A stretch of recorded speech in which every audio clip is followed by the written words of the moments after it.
Menurutnya kini ia telah menemukan identitas penyebar foto lama istrinya tersebut. Sebelumnya, kebahagiaan pasangan ini terusik lantaran adanya akun-akun tak dikenal di media sosial yang membuat Taki tak senang. Beberapa hari yang lalu, Taki Malik sempat murka ketika mengetahui ada seorang warganet yang menyebarkan potret lama istrinya, Sheryl Talib, sebelum berhijab. Padahal, Sheryl saat ini sang istri telah berhijrah dan telah menutup auratnya dengan baik.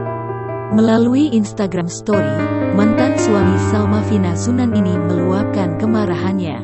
Pria kelahiran Banjarmasin, 23 tahun silam itu lantas mengancam akan membawa masalah ini ke jalur hukum. Dijelaskan Taki bahwa sang istri tak mudah bisa memakai hijab seperti sekarang ini. Dan sebagai suami, ia harus bertanggung jawab untuk kemuliaan pasangannya. Lantas kini, Taki akhirnya mengabarkan bahwa tim cyber telah menemukan identitas pelaku. Kabar tersebut disampaikan Taki lewat unggahan di Instagram Story miliknya.